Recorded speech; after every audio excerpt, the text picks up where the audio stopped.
Mr. Speaker, I ask unanimous consent that all members may have 5 legislative days to revise and extend their remarks and to include extraneous material on this measure.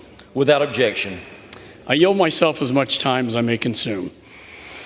Mr. Speaker, we're at a moment in history where our long-held fears are being realized. The House will be in order. We suspend. The House will be in order. The gentleman from Texas is recognized. Mr. Speaker, we're at a moment in history when our long-held fears are being realized. The International Criminal Court has overstepped its authority and set a dangerous precedent by seeking arrest warrants for Israeli Prime Minister Netanyahu and Israel's Defense Minister Gallant alongside Hamas terrorists. And I want to be clear, the case against Israel is baseless. Mr. Meeks and I wanted in good faith to make this a bipartisan bill, and I thank him for that. Initially, the White House supported this idea. However, on May 28th, they did a 180-degree turn. And in response, even Democrat Senator Cardin has criticized the administration, saying, quote, "I'm disappointed. I thought they were going to try and work on a bipartisan bill," end of quote. And I agree with Mr. Cardin.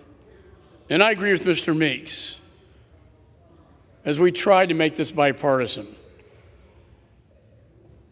The United States and Israel are not members of the ICC. The ICC itself was created as a court of last resort if national governments are unwilling or unable to try cases in their jurisdiction. The United States and Israel do not fall into this category. Despite this, the ICC prosecutor's statement on the warrant applications contains several allegations that are directly contradicted by the Biden administration's recent report pursuant to the National Security Memorandum 20. I have many problems with National Security Memorandum 20, but this report clearly stated, quote, "We do not currently assess that the Israeli government is prohibiting or otherwise restricting the transport or delivery of U.S. humanitarian assistance," end of quote.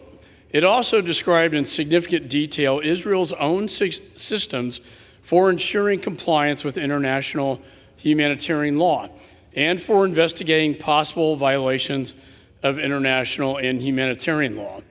Moreover, comparing the legitimate, democratically elected officials in Israel who were thrust into a war that they didn't ask for and that they didn't start to Hamas terrorists only highlights the complete disconnect of this politicized international body. This is a war Hamas started. Israel was forced into a war they didn't want, but have no choice to finish it. And Hamas is making it infinitely worse because they use human shields.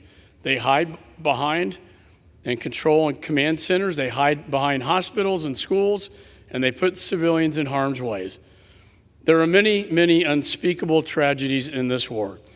I've seen videos of Hamas terrorists killing innocent Palestinians simply trying to access humanitarian aid. Hamas does not care about civilian casualties. Their only objective is to remove Israel from the map. Israel is fighting in what is most likely the most difficult urban warfare landscape that has ever existed. And they have done everything in their power to limit casualties and facilitate humanitarian aid. But the same cannot be said of Hamas.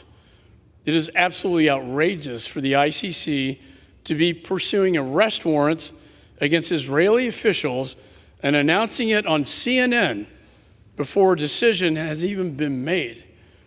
Mr. Meeks and I are prosecutors. We would never announce arrest warrants on national television on CNN.